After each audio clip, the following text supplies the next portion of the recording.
कौन है ये? कहां से आए हैं? कभी आपने इनको सड़कों पर देखा होगा, कभी किसी प्रसाद लंगर या किसी भगवत गीता में। कहीं ना कहीं आपने इनको जरूर देखा होगा। क्या ये मुसलमान हैं? क्या ये हिंदू हैं? या ये सिख हैं? या ईसाई हैं? क्या है इनका अस्तित्व? ऐसे शख्सियत को आपके साथ इस शो में आज मैं मिलाऊंगा, जिनका इतिहास बहुत बड़ा है, हजारों लाखों साल पुराना, जिनको कई लोग भगवान भोलेनाथ के भक्त कहते हैं और कई लोग भोलेनाथ भगवान के कुल पुरोहित कहते हैं। अगर मैं हिमाचल के बाहर जाऊं, अगर मैं हरियाणा में जाऊं तो इन्हें जंगम कहते हैं, जंगम जोगी। अगर मैं पंजाब में जाऊं तो इन्हें जंगम कहते हैं, और मैं हिमाचल में आऊं तो इन्हें शंभुनाथ कहते हैं, भोलेनाथ भी कहते हैं, और हर हर महादेव का ये गुणगान करते हैं। क्या है इनका ऐसा इतिहास जिसे लोग देखकर अनदेखा करते हैं? इस शो के माध्यम से मेरा ये मकसद है कि मैं उस पर्दे को हटाऊं और आपको सच्चाई से रूबरू करवाऊं। हो सकता है आपने इन्हें कहीं ना कहीं जरूर देखा हो और इन्हें घंटी बजाते हुए सुना भी हो, हर हर महादेव। ये कहां से आए हैं, क्या चाहते हैं, और क्या इनके दिमाग में और दिल में है कि ये इस धरती पर हैं और हमसे क्या उम्मीद रखते हैं। ना जाने भोलेनाथ ने इन्हें क्यों भेजा है हमारे बीच, हमारे साथ पले बड़े पड़े और नौकरियां करें। कुछ लोग हैं जो इन्हीं के सनातन कहें या इन्हें कहें भोलेनाथ, वो नौकरी भी करते हैं और इस वेशभूषा में भी रहते हैं। क्या है इस सारे कहानी का राज? आइए मैं आपको मिलाता हूं एक ऐसे जंगम जी से, जिन्हें हम महाराज भी कहते हैं, और उनका नाम वैसे संजू जी हैं। हिमाचल प्रदेश में पिछले लगभग 20 सालों से रह रहे हैं, और कभी ना कभी मुलाकात होती है उनके साथ, और मन हुआ कि उनकी जो जिंदगी है मैं आप सभी के साथ साझा करूं, और उनके जो एक्सपीरियंस है उससे हम इस शो के माध्यम से आपके पास पहुंचाएं।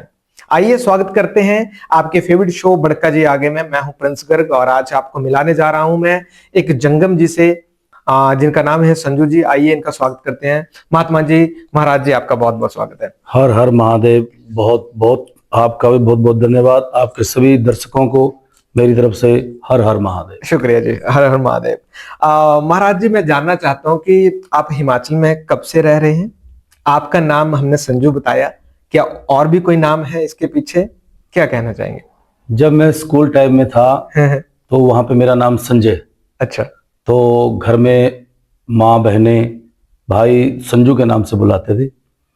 तो जब मैंने अपनी पढ़ाई पूरी की बीए तक, तो मैं इस लाइन में आया। इससे पहले मेरे पिताजी ने 40 साल आपके इस इलाके में, हिमाचल में, पंजाब में, हरियाणा में भ्रमण किया। अच्छा। इसी वेशभूषा में। अच्छा। जो ये महादेव की वेशभूषा है जी, इसी वेशभूषा में भगवान शिव का गुणगान किया, और अपने ही इस गुणगान से ही जो भी उन्होंने कमाया उन्हीं से हमारे को पढ़ाया। जी। हमारे जीवन का निर्वाह इसी से होता है, जो ये भगवान शिव की वेशभूषा है। तो मेरा नाम संजू जंगम, तो यहाँ पर ही आकर के संजू जंगम बड़ा लोगों से बड़ा मेरा प्रेम हुआ। यहाँ का हर एक बच्चा शायद मेरे को जानता ही है, क्योंकि मेरे को 18 से 20 साल आपके इस एरिया में हो गए हैं, घूमते हुए रहते हुए। मेरा तो ये सौभाग्य है कि मुझे आज आपके साथ बैठकर ये प्रश्न पूछने के मौके मिल रहे हैं, क्योंकि जितने भी दर्शक देख रहे होंगे, जो भी हमारे पॉडकास्ट देखेंगे, मैं खुद बचपन से आपके समाज के लोगों को घंटी बजाते हुए देखता आ रहा हूं, और वो घंटी में पैसे लेने हम सोचते थे। मैं खुद पर्सनली ये जानना चाहता था कि कौन है, कहाँ से आए हैं। बड़े हुए, जिम्मेदारियां बड़ी, जान नहीं पाए, क्योंकि उस तरफ हमारा ज्ञान कम था। फिर समय ने मौका दिया और आज आप हमारे बीच बैठे हुए हैं। पहले तो दिल से शुक्रिया है, आपने हमें समय दिया। ये जो जंगम का असली अर्थ है, ये क्या है? जंगम का असली अर्थ है भगवान शिव ने अपनी जांग से हमारे को पैदा किया जी। तो जहां से हमारा नाम जंगम पैदा हुआ है। अच्छा। जब भगवान भोले बाबा की शादी होती है, 108वीं शादी माता पार्वती के साथ, राजा हिमाचल और रानी वैनावंती जिनकी पुत्री है माँ पार्वती जी। और जब भगवान शिव महाशिवरात्रि के दिन माता पार्वती को अभ्याने के लिए आए तो वेदी रचाई गई। वेदी रचाई, लावे हुए। इससे पहले कभी लावे नहीं होते थे। अच्छा। इससे पहले स्वयंवर हुआ करता थे। सीता जी का हुआ, द्रौपदी जी का हुआ, ऐसे ही हर एक कन्याओं के स्वयंवर होते थे। जिसके पास जो कला होती थी वो जीतते थे। राजा, एक एक राजा के पास सैकड़ों रानियां होती थी। बिल्कुल। तो भगवान शिव ने इस परंपरा को तोड़ने के लिए माँ पार्वती के संग लावे जो फेरे होते हैं उसी माध्यम से शादी की। जब शादी होती है, माता पार्वती भगवान शिव से कुछ बातें, मतलब जैसे कि हमारे घर में शादियां होती हैं, ब्राह्मण बैठते हैं तो कुछ कन्या के वचन होते हैं जो ब्राह्मण लड़के से पूछते हैं कि आप वचन भरो कि आप इनके साथ जिंदगी भर ये रिश्ता निभाओगे, कैसे करोगे। तो ऐसे ही कुल के ब्राह्मण ने भी भगवान शिव से वचन लिए मां पार्वती के द्वारा। मां पार्वती की शर्तें थी कि तुम पहले 4 पुरुष हो। भगवान शिव कहने लगे 4 कौन है? माता कहने लगी कि मस्तक में चंद्रमा है, ये भी एक देव है। आपके गले में शेषनाग है, ये भी एक देव है। बिल्कुल। और पैर के अंदर नीचे जो है पद्म है, पद्म जो है माया का, पद्म नाम माया का। ये 3 पुरुष हैं और चौथे स्वयं आप हो। अगर लावे में आऊंगी तो मैं इन चारों की पत्नी कहलाऊंगी। हे महादेव, मैं तो आपकी अर्धांगिनी बनना चाहती हूँ, सदा सदा के लिए आपके चरणों में रह करके अपने जीवन को व्यतीत करना चाहती हूँ। तो भगवान शिव ने मस्तक से चंदा को उतार करके आकाश लोक का राज दिया, गले से तामसिक नाग को उतार करके पैताल लोक का राज दिया। और पैताल लोक का राज जिसको दिया, उनका अवतार हुआ गोगा जहारवीर जी के रूप में, जिसकी भादो महीने में हमारे सनातन धर्म में पूजा होती है। और पैर से पद्म को उतार करके गोकुल में श्री कृष्ण भगवान को दिया। भगवान श्री कृष्ण के पैर में काला तिल था, जिसको पद्म नाम बोला गया। ये लक्ष्मी का रूप है। भगवान भोलेनाथ ने ये लक्ष्मी नारायण जी की थी और ठाकुर जी नारायण जी का अवतार हैं, तो उनको वापस दे दी। तो भगवान शिव, माता पार्वती, भगवान शंकर कहने लगे कि अब मैंने इन तीनों को उतार दिया है, अब आप मेरे बामें अंग आ सकती है। माता पार्वती कहने लगी महाराज, अब हम 2 स्त्री हो चुकी हैं, दूसरी कौन? कहने लगी कि जहां आपने गंगा धारण की है, ये भी तो स्त्री है। बिल्कुल। ये पता नहीं आपके नाते में क्या लगती है, आपकी बहन है, बेटी है, मगर जब ये लावे में आएगी तो ये सौतन कहलाएगी। हे महाराज, मैं सौतन के साथ नहीं जीना चाहती, मैं अकेली ही आपके चरणों की दासी बन करके आपके चरणों में जीवन व्यतीत करना चाहती हूँ। तो भगवान भोलेनाथ ने जटा खोली, गंगा को पुत्रिका के पास बैठाया। जम्मू द्वीप के राजा शांतनु के साथ विवाह हुआ। गंगा को 8 पुत्र हुए। 7 पुत्रों को गंगा ने आपो ही जन्म दिया, आपो ही खा लिया। आपो जम्मे आपो खावे, कुल हिंदू का धाम चलावे। जब हमारे घर में बच्चे का जन्म होता है और जब तक घर में गंगा जल का छिड़काव ना हो तो हमारे घर में शुद्धिकरण नहीं होता। और जब इंसान इस अपनी सांसारिक यात्रा को पूर्ण कर भगवान के चरणों में विलीन हो जाता है तो उसकी अस्थियां जब तक गंगा में नहीं प्रवाहित हो तो उसकी आत्मा को शांति नहीं मिलती। बिल्कुल। तो जन्म देने वाले भी गंगे और खाने वाले भी गंगे। ये हमारे सनातन धर्म का एक मूल है। ये एक वो देवलोक से आई हुई नदी है जिसको भागीरथ जी बड़ी तपस्या से लेके आए। इसमें स्नान करने से इंसान के दोष निकल जाते हैं। इसमें गंगा माता गंगा शंकर जी को कहती है कि हे महादेव, आप मेरे को इस पृथ्वी पर भेज रहे हो, जब यहाँ पर पापी लोग आएंगे, पाप ही धोने के लिए थोड़ी हूं मैं। तो भगवान शिव कहते हैं कि पापी क्यों, आपके पास ज्ञानी तपस्वी महान संत लोग भी आप में स्नान करने आएंगे। एक भाव आपके साथ उनका चला जाएगा। क्या बात है। पापी का पाप जाता है तो एक स्वाभाविक व्यक्ति, जो श्रेष्ठ व्यक्ति, गुण भजन करने वाला सन्यासी है, उसका भी गुण माता पार्वती एक साथ ले जाती है और पवित्र कर देती है सारी दुनिया को। तो माता पार्वती और भगवान शिव, फिर शंकर जी कहने लगे अब आ जाओ पार्वती मेरे बामें अंग, अब मेरी दुल्हन बन। तो पार्वती कहने लगी महाराज, आपका जो ये कार्य हुआ है, इस पृथ्वी को दाग लगा है। हमारी शादी से जो अग्नि चेतन हुई है, इस पृथ्वी को दाग लगा है। इस दाग को धोने के लिए कोई आप दान ऐसा पैदा करो जिससे ये धरती के ऊपर लगा हुआ दाग मिट जाए। जो हमारे को ये दोष लगा है भूमि को दाग लगाने से, ये समाप्त हो जाए। तो शंकर भगवान ने एक गड़वा जल का मंगवाया और उसमें 66 स्वर्ण के डाल करके कन्यादान बनाया। हाय हाय। वो कन्यादान ब्रह्मा जी को बुलाते हैं, भगवान शिव। ब्रह्मा जी, आप मेरे पुरोहित, मैं आपका यजमान, ये लो मेरी शादी का दान। हाय, जिसको हम कन्यादान कहते हैं। जी, कन्यादान कहते हैं। हम्म ब्रह्मा जी ने हाथ जोड़ लिए, हम्म कहा कि महाराज, जन्म पे भी खाऊं मैं, मृत्यु पे भी खाऊं। हम्म महाराज, आपका दान तो एक कच्चे पारे के समान। कहे शंकर जी, सुन पार्वती, जो नर प्राणी शिव का दान खाए वो जड़ा बूंद से गल जाए। हाय हाय। तो ब्रह्मा जी ने हाथ जोड़ लिए, महाराज मैं आपका दान नहीं ले सकता। तो शंकर भगवान विष्णु जी की तरफ देखते, विष्णु जी कहने लगे, महाराज मैं तो अक्षत्रिय हूं, अक्षत्रिय का धर्म होता है दान देना, अपने प्रजा के लिए लड़ना, उनके लिए मेहनत करना, अपनी प्रजा का पालन पोषण करना एक क्षत्रिय धर्म कहलाता है। बिल्कुल। अगर महाराज, अगर आज मैंने ले लिया तो फिर देने वाला कौन रहेगा? सब लेने वाले ही पैदा हो जाएंगे, दानी तो कोई रहेगा ही नहीं। तो पार्वती कहने लगी, हे महादेव, जिस प्रकार से मैंने अपने ही महल से अपना इष्ट बनाया है गणेश, जिसकी सबसे पहले पूजा होती है, क्यों ना आप भी अपना एक ऐसा पुरोहित बना लो जो आपका दान ले ले और आपका पुरोहित कहलाए।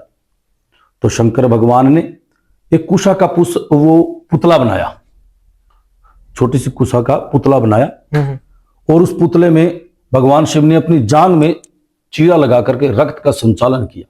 अच्छा। भगवान शिव ने, तो वहां पर एक बालक का जन्म होता है और उस बालक का नाम जंगा से पैदा होने से जंगम रखा जाता है।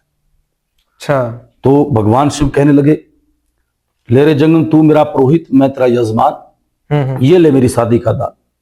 उस बालक ने हाथ जोड़ लिए, महाराज अभी जन्म हुआ है, अभी से लेना शुरू कर दूं तो मैं भक्ति कब करूंगा? आपका दान तो कच्चे पारे के समान है, आपका दान तो हम बगैर भजन के हम ले नहीं सकते, आपका दान बिना कर्म के भजन के किसी को प्राप्त हो ही नहीं सकता, ये पच ही नहीं सकता हमारे को। बिल्कुल। तो भगवान शिव से कहने लगे जंगम कि हे महाराज, मेरे कोई पहले ऐसे कुछ चिन्ह पात्र दो जिससे मैं आपका भजन करूं। तो पार्वती से भगवान शिव कहने लगे, पार्वती, किसी भी चीज को संवारने की जो जिम्मेवारी अगर स्त्रियां कर लेती है ना, जो अच्छी तरह से, वो इंसान नहीं कर पाते। ये मेरा पुरोहित है, इसको ना ऐसे संवारो कि हजारों करोड़ों दुनिया अगर खड़ी हो और मेरा पुरोहित अकेला ही हो तो मेरे पुरोहित की अकेले से ही पहचान हो जाए कि ये भगवान शिव का पुरोहित जंगम है। हाय हाय हाय। फिर तो भगवान माता पार्वती अपने कर्ण फूल, जो ये हमारे को धारण है, ये माता पार्वती कर्ण फूल डोर हमारे को लगाती है। शंकर भगवान ने शेषनाग हमारे को लगा दिया, विष्णु जी ने ये कलंगी हमारे को दी। अच्छा। और ब्रह्मा जी ने जनेऊ हमारे को दिया, और नंदीगण ने दी हमारे को ये टल्ली, जिसको घंटी बोलते हैं, जिसको आप घंटी बोलते हैं या टल्ली बोलते हैं। टल्ली बोलते हैं। ये नंदीगण की टल्ली हमारे को दी। जब भगवान शिव ने वो कन्यादान दिया तो जंगम ने इस टल्ली के बीच में दिया, ले जंगम, जो इसमें देगा उसका भी कल्याण, जो लेगा उसका भी कल्याण। जो तेरे को मेरा रूप कह के मनेगा उसका बेड़ा पार होगा, जो तेरे को नहीं मननेगा उसको मेरे मनने का भी कोई फायदा नहीं होगा। वहां से हमारी ये परंपरा, हमारा ये जो पीढ़ी दर पीढ़ी हमारा जो चला आ रहा है, वहां से ये हमारी प्रणाली चली है। इसीलिए हमारे को जंगम कहते हैं। ये हम दान टल्ली में लेते हैं, कोई लाख देवे काख देवे, जो मर्जी है वो भगवान शिव को अर्पित है। ये भगवान शिव है, इसको ऊपर अर्पित है। इसके बाद ये हमारा दान हमारा होता है, जिससे हमारा परिवार का पालन पोषण होता है, इसी से हम बच्चे पढ़ाते हैं, इसी से हम घर भी बनाते हैं, इसी से यात्राएं करते हैं, विशाल भंडारे करते हैं। इसी दक्षिणा से हम जो भी मतलब शिव महापुराण की कथाएं, बिल्कुल भागवत कथाएं, या कहीं दर्शन करने जाना, कहीं मतलब ये सब इसी से हमारे जीवन का गुजारा होता है। क्या बात है, आपने जो चीजें कही रोंगटे खड़े हो गए मेरे। मैंने भी पहली बार सुने। मैंने कहा ना कि बचपन में मैं जब देखता था तो बड़ी ऐसे दिल में रहता था कि मैं कभी मौका मिलेगा तो मैं जानूंगा कि आए कहाँ से हैं, क्या है। आपने टल्ली की बात की और टल्ली के पीछे बहुत बड़ा इतिहास भी है। अगर मैं एक बात करूं, सुना है मैंने और मैंने पढ़ा भी है जब मैं रिसर्च कर रहा था कि जब भी जंगम जो है वो टल्ली बजाते हैं तो नेगेटिविटी सारी भाग जाती है। तो इसके पीछे क्या कोई कहानी है? ये भगवान शिव की जो टल्ली है, जब भगवान शिव का विवाह हुआ, वो अमरनाथ चले गए माता पार्वती को कथा सुनाने। तो जो भी भगवान शिव की बारात में उनके बाराती आए थे, वो अपने अपने स्थान पर चले गए। जैसे बारातें चली जाती है, रिश्तेदार अपने घर चले जाते हैं, बिल्कुल वैसे हम चले गए। हमारा असली जो सबसे पहला ठिकाना था भगवान शिव की काशी जी, काशी विश्वनाथ जी के पास भगवान भोलेनाथ ने जंगम को आश्रय दिया। वहां पर आज भी हमारा जंगमबाड़ी मठ के नाम से बहुत बड़ा स्थान है, और सबसे पहले जंगम वहां पे गए। अच्छा।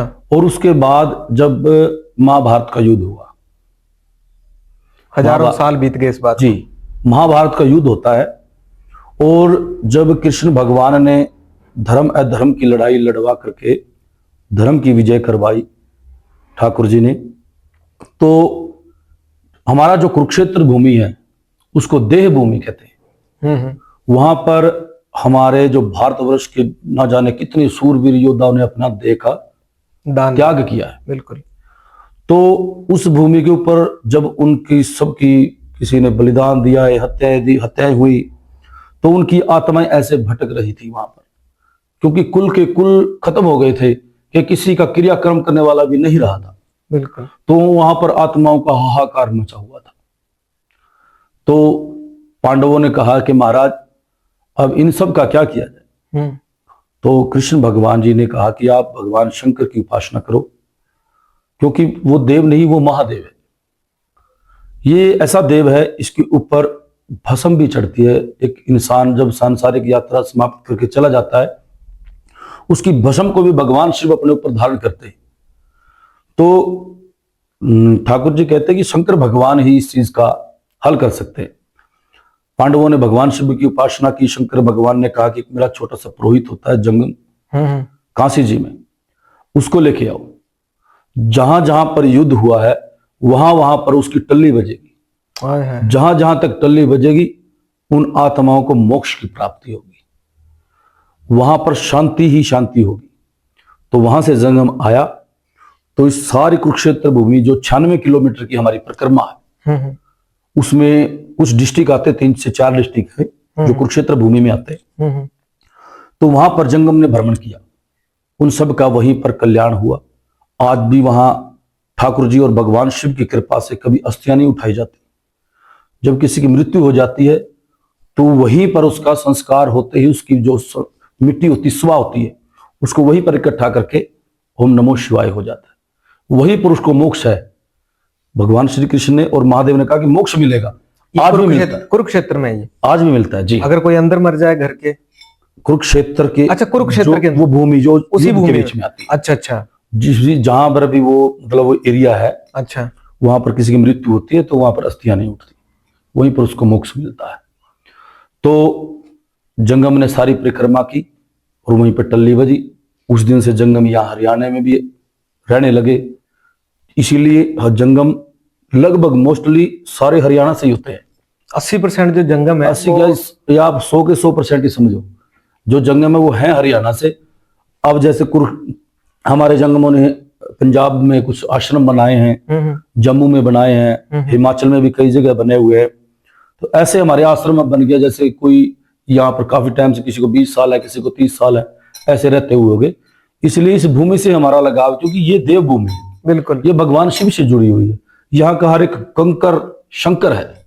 अगर इसको महसूस करे तो यही तो है शंकर, यहाँ का कंकर शंकर है। क्या बात है। इस भूमि से बड़ा प्रेम है और बड़ा सौभाग्य है कि ये भूमि हमारे को मिली है, और हम चाहते हैं कि महादेव अपने चरणों से ऐसे ही कृपा बरसाए। क्या बात है महाराज जी, मैंने कितने सारे पॉडकास्ट कर लिए, आज मुझे एक अलग ही लेवल का अनुभव है। लोग अपने फोन में जब भी एडिट होने के बाद देखेंगे, आप बिलीव नहीं कर सकते इनकी बातों ने जो यहाँ पे ऑरा क्रिएट किया है वो नेक्स्ट लेवल है। मेरे रोंगटे खड़े हो गए, क्योंकि सभी ने जो है वो भागवत का वो धर्म वाला युद्ध सभी ने सुना है जी, जी। लेकिन आफ्टर युद्ध क्या हुआ वो मुझे भी आज ही पता लगा, कि मुझे नहीं मालूम था कि वो लाशें जो है सारी आत्माएं भटक रही थी, और इतना बड़ा इतिहास है जंगम का। मेरा मकसद भी यही है कि ऐसी बहुत सारी चीजें हैं जो हमें पता नहीं है और अगर आपको कुछ चीजें ना पता हो तो किसी को आप वैसे ना सोचें जैसे आप मतभेद चाहते हैं। आप जी। उनके बारे में रिसर्च करें, समझें, और आपको जब भी मौका मिले आप रिस्पेक्ट करें। भगवान ने इस दुनिया में कुछ भी बेकार नहीं भेजा है। अगर एक चींटी भी इस धरती पे भेजी है तो उसमें क्वालिटी है, वो अपने भार से, अपने वेट से 100 गुना एक्स्ट्रा भार उठा सकती है। तो हम तो फिर भी इंसान हैं, हम तो कुछ बेकार आए नहीं होंगे, मान ही नहीं सकते। यू आर ऑलवेज स्पेशल, आप बहुत सुपर हैं। महाराज जी, अगले प्रश्न पे आते हैं। जी। जंगम जो है ना वो बहुत पुराने हैं, जी। उनका इतिहास बहुत बड़ा है, राजे महाराजों के समय से है वो, और उन्हें पहले से बहुत मान सम्मान मिलता आ रहा है। अब बदलती दुनिया है, डिजिटल दुनिया है, और वो मान सम्मान जो है ना वो समय के हिसाब से कम होता जा रहा है। जी। जंगल समाज क्या सोचता है इस बारे में, और जंगम समाज क्या ऐसी रणनीति बना रहा है कि वो जो मान सम्मान था वो वापिस आए, या भोलेनाथ की कृपा है उसको एक्सेप्ट करते हैं? पुराने समय में राजा महाराजा भी एक परंपरा होती थी कि सूर्य अर्घ देने के बाद जलपान होता था। तो एक समय ऐसा आया कि जब मौसम ने करवट ली और आसमान में सूर्य देवता चमक नहीं रहे थे, जैसे सर्दी में हमारे होता है यहाँ धूप ज्यादा पड़ती है, जैसे हरियाणा में, पंजाब में, राजस्थान में, बिल्कुल ऐसे ही राजस्थान के एक बीकानेर के राजा हुए। धुंध के कारण कई दिनों से सूर्य नहीं दिखा, तो उन्होंने जब तक जल नारायण जी को नहीं दिया तो तब तक उन्होंने भोजन नहीं किया। प्रजा बड़ी परेशान हुई कि काफी दिन हो गए, मौसम नहीं साफ नहीं हुआ, और जो ये राजा जी हैं हमारे आज कई दिनों से जलपान नहीं किया। तो ब्राह्मण, उस समय विद्वान ब्राह्मण होते थे, विद्वान ब्राह्मणों को बुलाया तो उन्होंने बताया कि जो जंगम है वो सूर्य स्वरूप है, भगवान सूरज के स्वरूप जंगम का दर्शन बताया है। अगर सूर्य और जंगम एक जैसा स्वरूप बताया तो जंगम को आप दर्शन करके आप जलपान कर सकते हो। तो वहां पर राजा, बीकानेर के राजा ने जंगम को बुलाया, दर्शन किए, जलपान किया, और काफी दिनों तक वहीं पे रखा, और उनको एक मंदिर भी दिया गया वहां पर, जो आज बड़ी तगड़ी मार्केट है वहां पर। अच्छा, वो सब जंगम को दान में मिली थी। अच्छा। तो आज के टाइम में कुछ ऐसा देखा जाए कि उस समय राजा महाराजा होते थे, अब लोकतंत्र है, प्रजातंत्र है, वोटिंग का सिस्टम आ गया है। हाँ। और मतदान से ही राजा बनते हैं। बनते हैं, बिल्कुल। अब सोशल मीडिया भी है, तो बदलाव तो है, हर एक चीज में बदलाव है, क्योंकि हर एक इंसान बड़ा बिजी हो गया है, काम के पीछे है, कोई पढ़ाई के पीछे है, कोई किसी के पीछे है, और ये सोशल मीडिया कुछ इसके पीछे है। बिल्कुल। तो इसमें ऐसा तो नहीं कि सभी लोग सम्मान नहीं करते, कुछ है जो मतलब अपने ही धर्म से मतलब जुड़े नहीं है, या किसी और बाबा लोगों के चमत्कार को देख के, दिखावे को देख करके वो अपने धर्म से थोड़ा सा रास्ते से भटक गए। ये जो जंगम है ये सनातनी है? जी सनातन है जी, हमारे तो रोम रोम में सनातनी है। सनातन। बहुत सारे लोगों को लगता है ऐसा। महाराज जी, जंगम जो है ना, जितने भी मैं आज तक महाराज से मिला हूँ, वो सारे बहुत अच्छे अच्छे लेवल की पढ़ाई की होती है, उनकी फैमिली बैकग्राउंड बहुत स्ट्रांग होता है। कुछ लोगों से जब मैं मिला, मैंने बात की, तो बहुत सारे जंगम हैं जो अच्छी क्वालिफिकेशन है, बीए की है, एमए की है, डॉक्टर है, वकील है, लेकिन फिर भी इस वेशभूषा में आना पड़ता है उनको। इसके पीछे क्या कहानी है? इसके पीछे कहानी है जी, ये जो हमारा पुस्तनिक काम होता है। हमारे पिताजी से बेटे को जी, हमारे पिताजी ने 40 साल इस लाइन में काम मतलब टल्ली बजाई है, तो अब वो बुजुर्ग हैं, अब उनसे चला फिरा नहीं जाएगा, तो ये बाणा हम ऐसे घर रख नहीं सकते। इसको दिया जाता है अपने शिष्य को। ओके। अब जिस परिवार को ये परंपरा लगी है वही परिवार इसमें टल्ली बजाता है।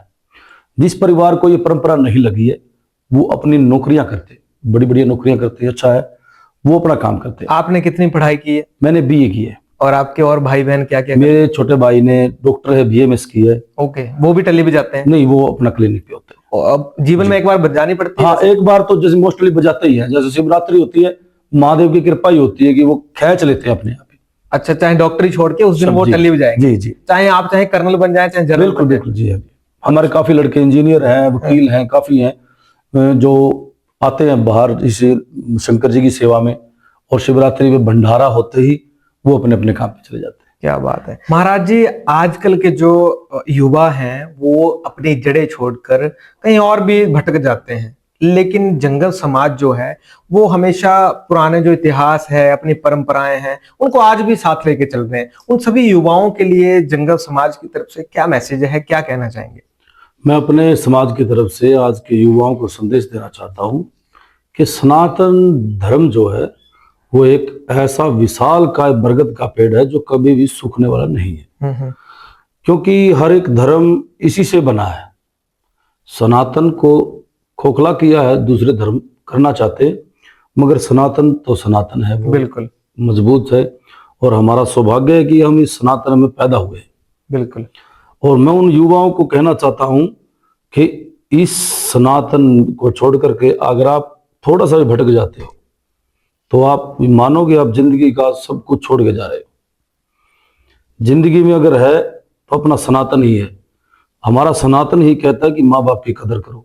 बिल्कुल। हमारा सनातन ही कहता है कि हर एक धर्म की कदर करो। हमारा सनातन ही कहता है कि गौ माता की रक्षा करो, उसका पालन पोषण करो। और किसी धर्म में दया नहीं है। बिल्कुल। हमारा सनातन ही है जो दया से भरा हुआ है, भक्ति से भरा हुआ है, श्रद्धा से भरा हुआ है। तो ऐसा धर्म बड़ा सौभाग्य से मिलता है। आजकल ना बहुत सारी जगह जो है वो धर्म परिवर्तन ऐसा चला हुआ है, हम भी वीडियोस देखते रहते जी हैं। जी जी। उसके बारे में क्या कहना है आपका?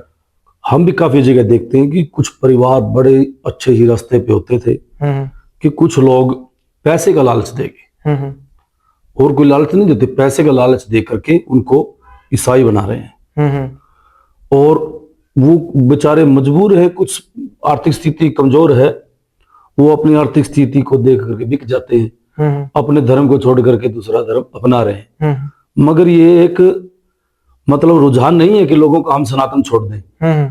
वो लोग उनको मजबूर बनाते हैं। अगर मैं तो कहता हूं कि अगर आपके किसी गांव में भी अगर किसी परिवार के साथ ऐसा हो तो आप सनातन में चिल्ला के बताएं कि हमारे सनातन को ये तोड़ रहे हैं। तो सनातनियों को भी चाहिए कि हमारे जो भाई आर्थिक स्थिति से मतलब कमजोर है, हम उनकी तरफ देखें। देखना कैसे है?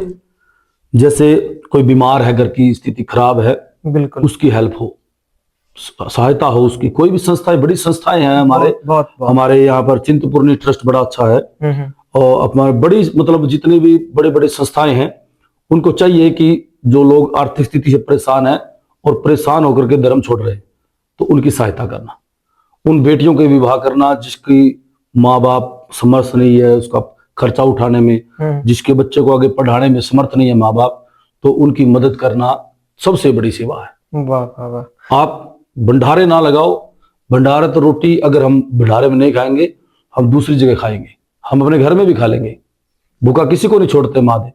मगर इन चीजों के ऊपर फोकस होना बड़ा जरूरी है। हर एक जो संस्था हमारे हिमाचल में, पंजाब में, हरियाणा में है, मैं सबसे कहता हूं, हाथ जोड़ के प्रार्थना है कि ऐसे परिवारों को आप संभालें ताकि हमारा सनातन जुड़ा रहे। वाह वाह। जंगम समाज में आने के लिए क्या कोई स्पेशल विद्या सीखनी पड़ती है या कोई स्पेशल टीचर्स होते हैं, गुरु होते हैं जो आपको सिखाते हैं? क्या कोई स्पेशल विद्या? जैसे कि हमारे धर्म में 10 नाम महात्मा होते हैं, उनकी परंपरा होती है कि चोटी काट के शीशा बनाना, शिष्य बनाते हैं। वो चोटी काटते पहले गुरु लोग, उसको शिष्य बनाते हैं। इसी तरह से हमारे भी संप्रदाय में ऐसा ही होता है कि जब नया जंगम का जन्म होता है तो कोई जंगम उसको चेला बनाता है, शिष्य बनाता है, उसकी चोटी काटता है। अच्छा जी। तो उसको आश्रम में रखा जाता है। ये जो हमारी कथाएं हैं ये आपको किसी भी चीज में लिख के नहीं मिलेगी आपको। ये मुख से सुनानी होती है और कानों से सुननी होती है। तो मुख से सुन करके ही इसको सीखा जाता है कि क्या हमारे गुरु लोग बोल रहे हैं, क्या सुना रहे हैं, वो लोग सीखनी होती है। वही हमारी क्लास होती है, वही हमारी कोचिंग होती है। और इसके लिए कोई विशेष कोई मतलब ऐसा कोई विद्यालय या कोई कोचिंग सेंटर नहीं है कि जो जंगम तैयार करे। जंगम सिर्फ जंगम ही तैयार कर सकता है। जंगम श्रेष्ठ जंगम की संगत से श्रेष्ठ जंगम पैदा होता है। क्योंकि संगत और रंगत, संगत से ही तो अच्छी संगत से अच्छा व्यक्ति बनता है। हाँ जी। तो अच्छे जंगम की संगत करो तो अच्छे जंगम बनोगे। क्या बात है महाराज जी, आपने जंगम का कहा कि जंगम सुनाता है तो सुनता है या बोलता है। हमारे दर्शकों के लिए भी मैं चाहता हूं कि आप कलयुग हमें सुनाएं, पर पूरा सुनाएं, जो जिसमें सच्चाई है, जो हजारों साल पहले से सुनता हुआ आ रहा है और आज वो सच हो रहा है। जी क्योंकि कलयुग में बहुत सारी ऐसी चीजें हैं जो जंगम, मैं बचपन से सुनता आ रहा था, जंगम महाराज आते थे, गाते थे, जी तब इतना नॉलेज भी नहीं था। आज मैं जब भी सुनता हूं तो वो मुझे सच होता हुआ दिख रहा है। तो मैं चाहता हूं कि आप टल्ली के साथ जो है वो हमें पूरा कलयुग सुनाए। जी, ये तो मेरा कर्म है। आप जब भी बोलेंगे, हमारा तो कर्म ही ये है, और धर्म भी भगवान शिव का नाम कोशिश सुनना करें मतलब भी समझाएं भी। है। जी जी जी, ये कथा, ये चीजें शुरू होती थी माता पार्वती जिस समय 5 साल की थी। जी। तो राजा हिमाचल ने सोचा कि मेरी बेटी विद्वान है, हम्म। गुणकारी है, महादेव की भक्ति करती है, और जिस माँ बाप की बेटी मतलब अच्छे इन्हीं इन्हीं गुणों पे हो, तो हर एक माँ बाप चाहते हैं कि अब ये गुणकारी है, ये किसी घर की दुल्हन बन जाए और हमारी जिम्मेवारी खत्म हो जाए। तो इसी तरह से राजा हिमाचल ने कुल के ब्राह्मण को कहा। कुल के ब्राह्मण ने सारी पृथ्वी घूमी। जैसे पार्वती विद्वान थी, उसके समान कोई आम लड़का कोई विद्वान था ही नहीं, क्योंकि माता पार्वती तो साक्षात्कार मां जगदम्बा है। बिल्कुल। तो उनका संबंध तो भगवान शिव के संगी है। तो उसका रिश्ता किसी के पास नहीं मिला, ऐसा कोई विद्वान नहीं मिला कि जिसके पास, जिस घर में माता पार्वती का रिश्ता हो जाए। तो वापस जब मुड़ के आए तो पार्वती कहने लगी, कहाँ बताओ ना, कहाँ किया मेरा रिश्ता। तो माता पार्वती भी पूछती है, अपनी जिंदगी का आनंद तो सब लेते हैं हमारे। बिल्कुल। तो माता पार्वती भी ब्राह्मण से पूछ रहे, ब्राह्मण देवता बताओ तो कहाँ किया मेरा रिश्ता, बताओ ना, कैसी मेरी सास है, कैसा मेरा घर वाला है। ब्राह्मण कहने लगे, तेरे पिता ने तो मेरे को इतने दिन से भेजा हुआ, मेरे को कुछ मिला ही नहीं। जिस तरह से तू विद्वान है, तेरे समान कोई लड़का इस पृथ्वी पर है ही नहीं। तो ऐसा कर, तू अपने पिता के घर में सारी जिंदगी कुंवारी रहे। कोई राजा महाराजा सुन, तेरे को ब्याह आ जाएगा, तू एक राजकुमार के घर में पैदा हुई है, राजकुमारी है, तेरे को क्या कमी है। तो पार्वती उस समय बताती है कि सतयुग में सत्य है, अगर कन्या सत्य पर चले तो सारी जिंदगी कुंवारी रहे, सती रहे, ब्रह्मचारी रहे। दूसरा, त्रेता युग, अगर तपस्या करे कन्या तो कुंवारी रहे, सती रहे। आएगा द्वापर, तो धर्म पर अगर कन्या चलेगी तो वो भी कुंवारी रहेगी। और जब कलयुग आएगा, जो आज का दौर चला हुआ है, माता पार्वती कहती कलयुग में कोई भी कन्या कुंवारी नहीं रह सकती, क्योंकि सब कुछ बदल जाना है इसमें। तो ये बातें इसमें सुनाई गई है, वो मैं आपको और आपके दर्शकों को सुनाऊंगा। जी जी। हेलो, हर हर महादेव। हर हर महादेव। कान खोल के सुन ले बिरमा, ऐसा जमाना आने लगेगा, और ऐसा कलयुग आने लगेगा, बम बम बम बम लहरी हो, भाई भाई में बैर लगेगा, माता पुत्र में बैर लगेगा, और पिता पुत्र में बैर लगेगा, गुरु चेले में बैर लगेगा, फिर पुरुष नारी में बैर लगेगा, ऐसे जमाने आने लगेंगे। और माए बाप ने कोई न मने, कुल की लाज ने कोई न मने, फिर ठाकुर द्वारा धर्म स्थान ने, शिव मंदिर ने कोई न माने, और कंकर बतावे पत्थर बतावे, वर्ण शंकर पैदा हो जावे, और वर्ण शंकर तो उनका नाम है, ना हिंदू ना मुसलमान है। फिर दोनों दीन से रहे निराला, जल में थूक अग्नि ठुकरावे, और बैठी गऊ के लात लगावे, मात पिता ने चंडाल बतावे। हो ऐसा जमाना आने लगेगा, ऐसा कलयुग आने लगेगा, फिर 5 साल की कन्या होंगी, 7 साल की भरगर मांगे, और 9 सालों की ब्याह कर मामे, 11-12 की पुत्र खिलावे, फिर 14 साल की बांझ कहलावे, 18 साल की नानी कवावे, और 20 साल बंदे की उम्र है, ऐसा जमाना आने लगेगा, और 1.25 हाथ का मर्द बनेगा, पौने गीत की बने जनानी, और घरती में घर खोद रवेंगे, ऐसे जमाने आने लगेंगे। हो ले के मुकर जाए, दे के मुकर जाए, कुड़म में रिश्ता करके मुकर जाए, फिर ब्याही जनानी पुरुष छोड़ दे, ऐसा जमाना आने लगेगा, और ऐसा कलयुग आने लगेगा, बम बम बम बम लहरी में। हिंदू लोग पीपल ने काटे, पीपल काट मकान बनावे, फिर देड़ी से दरवाजे लगावे, पीपल कटे का इतना दोष है, और 100 ब्राह्मण मारे का दोष है, ऐसा जमाना आने लगेगा। और ऐसा कलयुग आने लगेगा, कान खोल के सुन ले बिरमा। सत्य छोड़ कन्या बन जावे, धर्म छोड़ दुनिया बन जावे, और वेद छोड़ ब्राह्मण बन जावे, तेजहीन छत्री बन जाए, फिर बेईमान राजे बन जावे। ऐसा जमाना आने लगेगा, और ऐसा कलयुग आने लगेगा। कहो देवता कैसे रहूं मैं, हो कैसे रहूं मैं कन्या कुंवारी, एक पुरुष के दो दो नारी, और सभी संत बन जाए घर बारी। ऐसा जमाना आने लगेगा। बम बम बम बम बम लहरी में, अगर बम बम बम लहरी। क्या बात है। ये कलयुग सुनाया माता पार्वती ने कि घोर कलयुग जब होगा, 5 साल की कन्या रह जाएगी, 7 साल की बर्गर मांगेगी, 9 सालों की ब्याह करवाएगी, 11-12 की पुत्र खिलाएगी, 14 साल की बांझ, 18 साल की नानी, 20 साल बंदे की उम्र रह जाएगी। जिस उम्र में हमारे को पता नहीं होता था कि क्या है, आज बच्चों को सब कुछ पता है। बिल्कुल। और ये वजह है ये मोबाइल, सोशल मीडिया, ये इंटरनेट जो हमारे बच्चे देखते हैं। माँ बाप देख ही नहीं रहे इनकी तरफ कि ये क्या देख रहे हैं, क्योंकि माँ बाप को सम टाइम नहीं है इससे बाहर निकलने का, तो बच्चों को कैसे संभालें।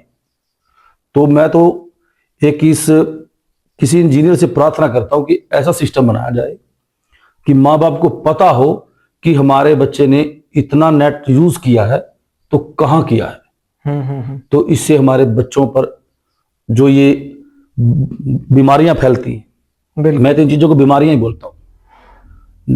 नग्न वस्त्र के कपड़े, सोई ऐसे वीडियो बच्चे तो देखते हैं, जवानी से पहले बूढ़े हो जा रहे हैं। बिल्कुल। ये शिकायतें फिर बांझपन में बदल जाती है। IVF करा रहे हैं आज के टाइम में लोग, ये इसी की कमी है। लोग अपने बच्चों के ऊपर कंट्रोल रखें। ब्रह्मचारी ही एक ताकत है ईश्वर से प्राप्त मिलने की। जो ब्रह्मचारी होता है वो ताकतवर तो होता ही है, वो श्रेष्ठ भक्त भी होता है, श्रेष्ठ सनातनी भी होता है। क्या बात। तो बचना चाहिए इन बुराइयों से हमारे को। जितना भी हो सके अपने फोन को छोड़ो, अपने बच्चों पे ध्यान दो, अपने बच्चों को पढ़ाओ, सनातन से जोड़ो, अपनी भाषा से जोड़ो और सनातनी बनो। क्या तो बात। सनातन नहीं। महाराज जी, आपने ना कलयुग सुनाया, और जब हम जैसे कलयुग सुनते हैं तो उसमें डमरू बजता है जी। तो मुझे ना पर्सनली एक आवाज आती है निकालने, ये मैंने सोचा नहीं था, आपका सुना जी। आपने। उसमें गाना हो तो कैसे गाएंगे, जैसे बम बम बम, इसमें भी जो है साथ में डमरू बजाने के साथ जो है बहुत सारे जंगम जो है वो इसमें चलते हैं। अगर मैं बात करूं, आपने एक पहले हमें बात सुनाई थी कि भोलेनाथ ने जो है वो जांग से जंगम को जो है जन्म दिया जी। कोई दान नहीं ले रहा था, जंगम ने दान लिया जी।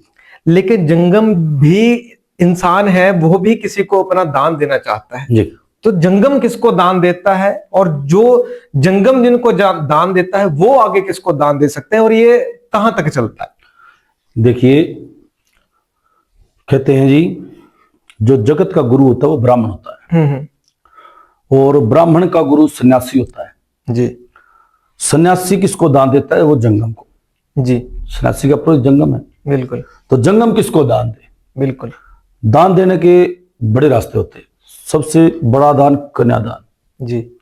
आप किसी गरीब बेटी का विवाह करो अपने हाथ से, जंगम यहां भी दान दे सकता है। अच्छा। आप कथा कराओ, शिव पुराण, भागवत, रामायण, जिसमें भी आपका मन लगे, जिसमें भी आपका मन लग जाए, जिस कथा में भी आपका मन लग जाए, वो भगवान है। अगर आपका मन ही नहीं लगेगा तो आप जो मर्जी करो, वो आपको कोई फायदा नहीं होगा। आप कथा करवाओ, व्यास पीठ पे बैठे व्यास जी हैं, जो भी कथावाचक है हमारे लिए व्यास स्वरूप है, हम उनको दान दे करके पुण्य प्राप्त कर सकते हैं। तो इस रास्ते से गौ सेवा, गाय के लिए भी जंगम दान कर सकता है, गाय को भी दान दे सकता है। उसके लिए हरा चारा, कोई उसके लिए उसकी छत की व्यवस्था, कोई गौशाला में और सेवाएं, कोई बीमार से पीड़ित है गायें, उनके लिए कुछ सेवा, या जैसे कि आज के टाइम में लोग दूध पीते हैं और सड़कों पे गौ माता और नंदी को छोड़ देते हैं, वो क्या सोचते हैं कि वो भगवान शिव की कभी कृपा प्राप्त कर लेंगे? नहीं हो सकता। जिसने एक गौ माता को अपने घर से निकाल दिया, गौ माता में 33 कोटि देवी देवता का वास होता है, उसने अपने घर से सभी देवी देवताओं को निकाल दिया। उसके घर में भगवान की कृपा कभी नहीं होती। तो मैं तो उन लोगों से प्रार्थना ही करता हूं कि गौ माता की सेवा करो।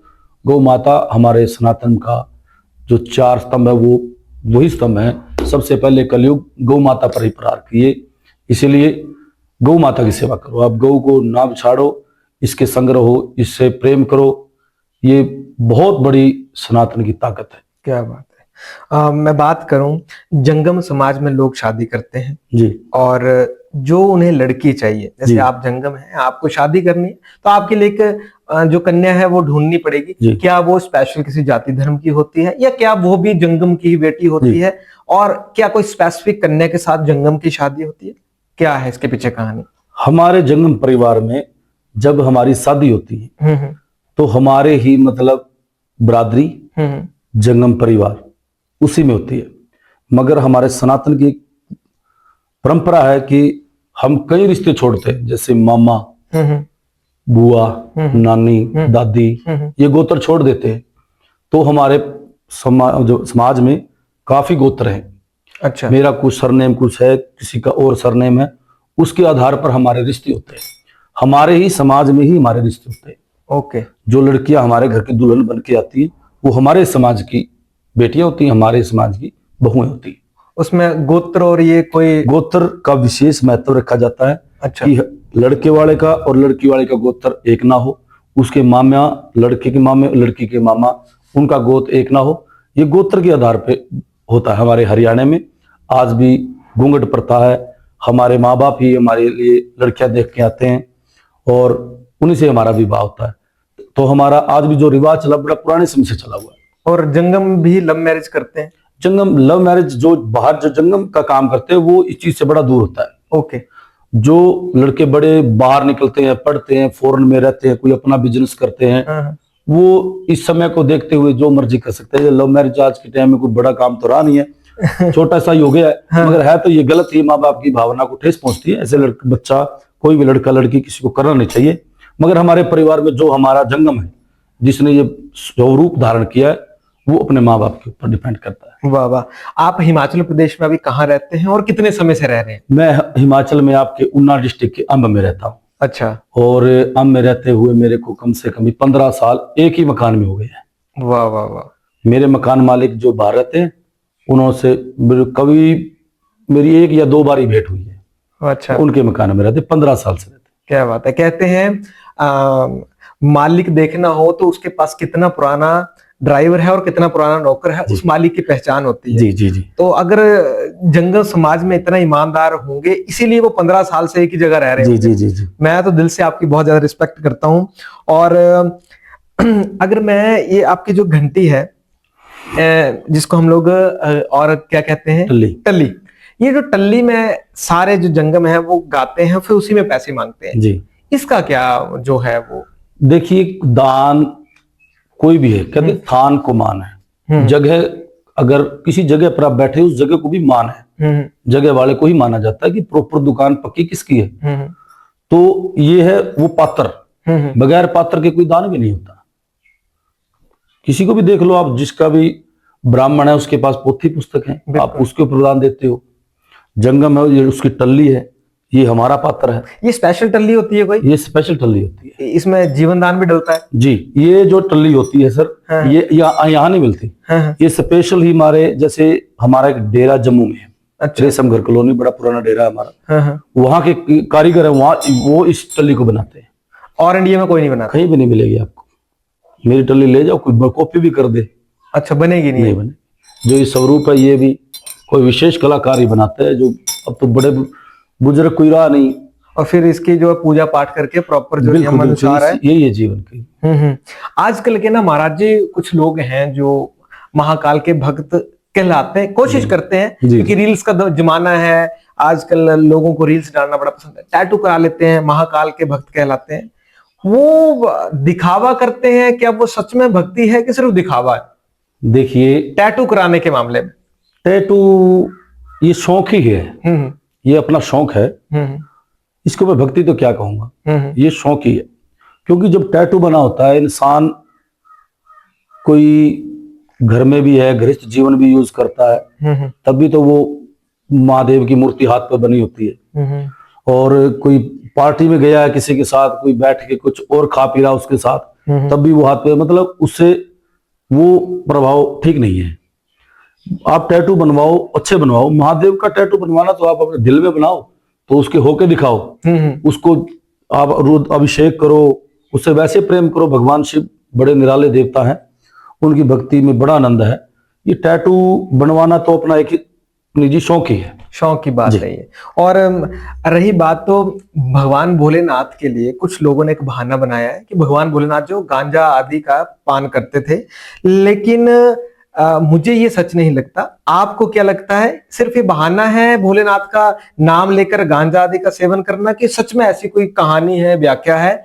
आपके समाज से हमें क्या शिक्षा मिलती है, इसके बारे में क्या सीखने को मिलता है? सच में भगवान भोलेनाथ ने जब विष धारण किया था गले में, तो उससे बड़ी आग पैदा हुई। भगवान शंकर जी को बड़ा, ये सोचो कि आप जलन, तो उससे देवी देवताओं में भी बड़ा वो हुआ कि महादेव बड़े परेशान हुए हैं, तो औषधि आम लोग लगाते हैं। तो ये औषधि है, ये औषधि भगवान शिव को अर्पित की गई। उस समय भगवान भोलेनाथ ने पी तो उससे ठंडक मिली, इसीलिए भगवान शिव को जलाभिषेक, भांग, धतूरा शंकर जी के ऊपर अर्पित किया जाता है। ये आज आप बोल रहे कि लोग यहाँ भी यूज करते हैं, ये इन लोगों ने एक नशा करने का जो तरीका ढूंढा हुआ है। भगवान ने कभी ऐसे थोड़ी वीडियो में भर भर के भगवान शिव ने ये नहीं पिया है कभी। ये तो भगवान शिव की पिंड को ऐसे अर्पित की जाती है कि भगवान भोलेनाथ को ने जब वो विष धारण किया था अपने गले में, नीलकंठ महादेव कहलाए थे, तो उसमें राहत मिली थी भगवान शिव को, इसीलिए भगवान शिव को अर्पित की जाती है। लोग नशे के लिए इसको यूज करते हैं, ये गलत तरीका है। मैं तो जो नया पीढ़ी है कुछ, या मेरे से बड़े भी हैं, हम तो कहते हैं कि नशा एक मीठा जहर है, इसका त्याग करें और अपने जीवन को स्वस्थ और सुंदर बनाएं। क्या बात है महाराज जी। अगर मैं जागरण की बात करूं तो जागरण में जो है वो आधी रात के बाद जो है वो एक गाथा गाई जाती है जी, और जिसे कोई भी गा सकता है जी, है ना जी। और लेकिन मैं शिव विवाह की बात करूं तो सिर्फ जंगम समाज ही एक ऐसा समाज है जो शिव विवाह गा सकता है। क्या इसके पीछे कोई कहानी है, कोई स्टोरी है कि और लोग शिव विवाह क्यों नहीं गा सकते हैं? इसके पीछे क्या राज है? जागरण है जिसमें कोई भी कलाकार हिस्सेदारी ले सकता है, माँ भगवती की उपासना कर सकता है। और जो हमारा शिव विवाह भोले बाबा का, इसमें क्या है कि जंगम को दान दिया जाता है, जो दान दिया जाता है वो दान इसी में लिया जाता है। बिल्कुल। और इस पात्र के बगैर, इस स्वरूप के बगैर भगवान शिव की शादी नहीं सुनाई जाती।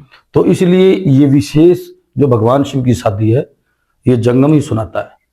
तो आप भी करते हैं ये? जी। और कितने घंटे लगते हैं ये शादी? इसमें जैसे 3 से 4 घंटे की पूरी कथा होती है। ये भी रात को होता है भगवान शिव की?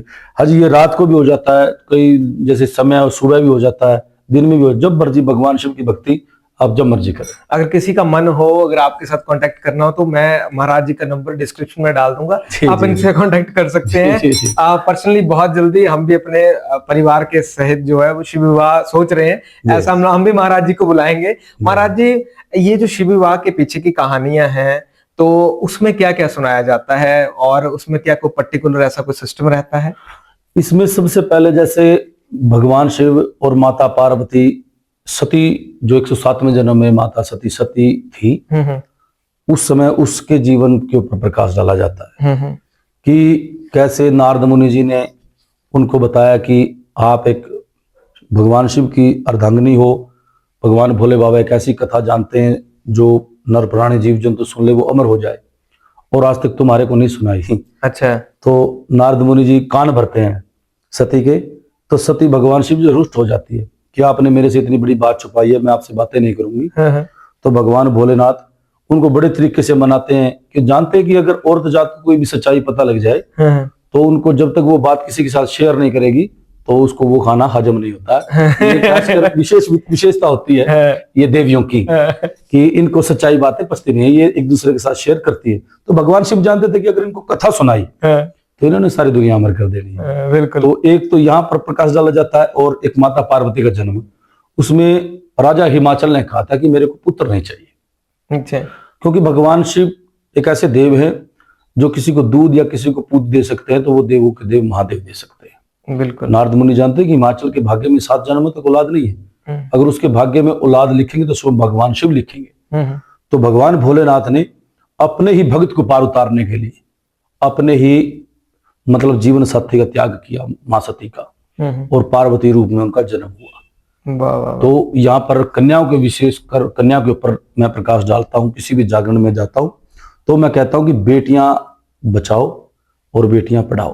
क्या बात है, क्या क्योंकि बात। बेटियां बेटियां होती हैं और बेटियां भगवान उसे देते हैं जिसमें के हृदय में बड़ी दया होती है और दान करने की क्षमता होती है। जंगम समाज के आज मैं जो पॉडकास्ट कर रहा हूँ, इनके पास इतना ज्ञान है और इतनी समझ है, हर बात को तोल कर नाप कर हमारे बीच रख रहे हैं। अब मैं धन्यवाद करता हूँ, मुझे बहुत मजा आ रहा है पॉडकास्ट करने का। सर आप जंगम बने जी, क्या प्राउड वाला मोमेंट है कि वो सिर्फ एक जंगम ही प्राउड करता है।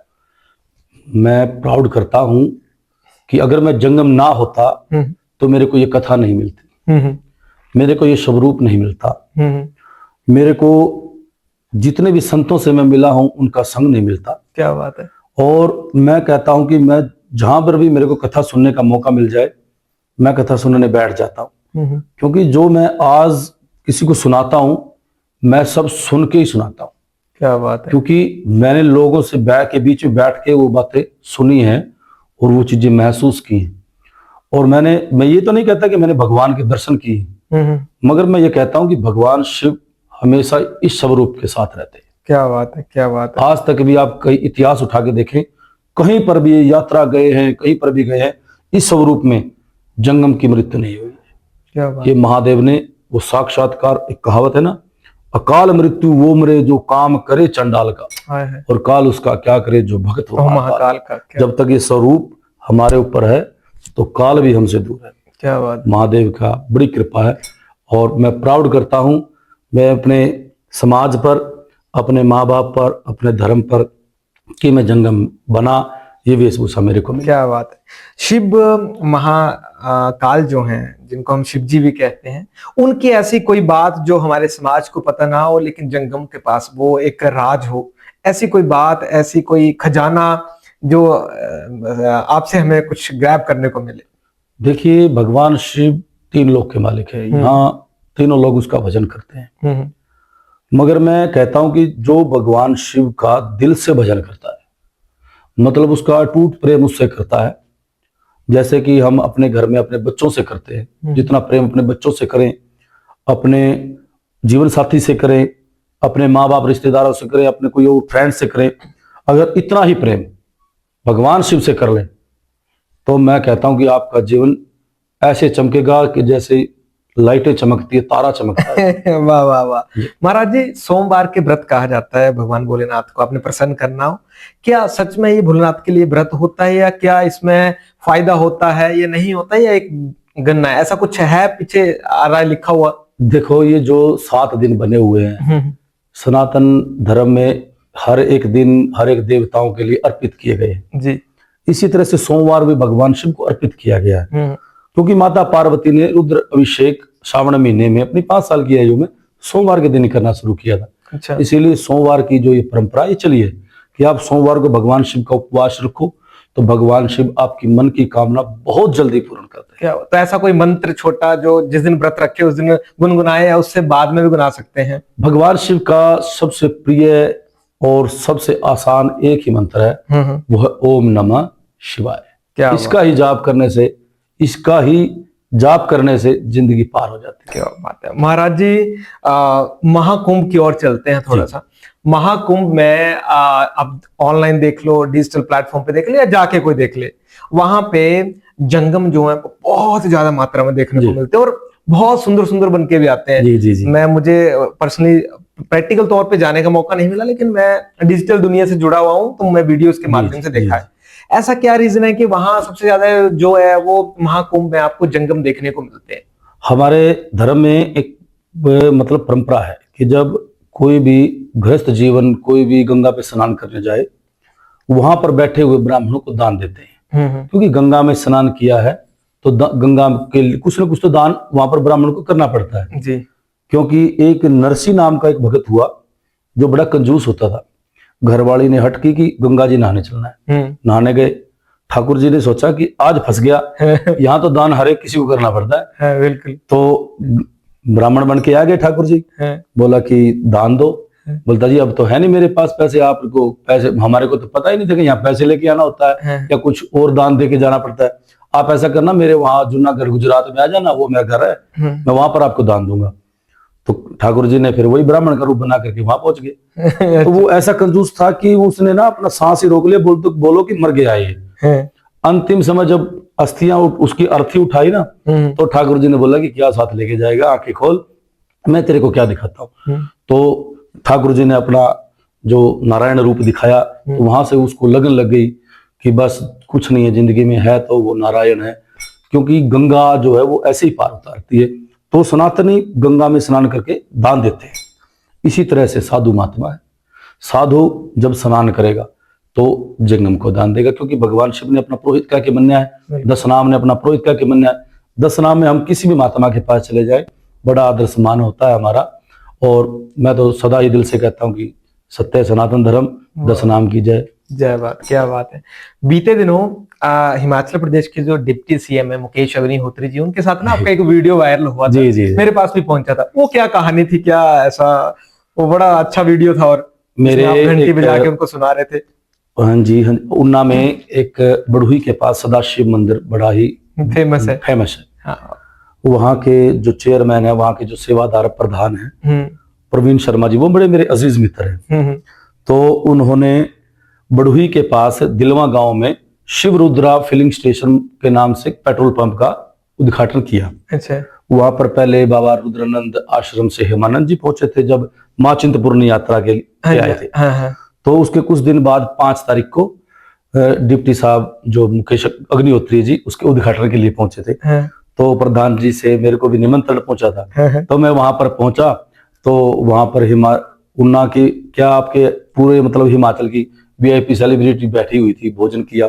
तो वहां पर मेरे को डिप्टी साहब मिले थे। बड़े अच्छे व्यक्ति हैं, बहुत निर्मल कोमल स्वभाव के हैं, भगवान में आस्था रखने वाले हैं, बहुत अच्छे व्यक्ति हैं। तो वहां पर मेरे को ये मुलाकात हुई, उन्होंने वह सुनाओ, तो वहां पर भगवान शिव का थोड़ा सा गुणगान सुना और वो सोशल मीडिया से बड़े लोगों के बीच में पहुंचा।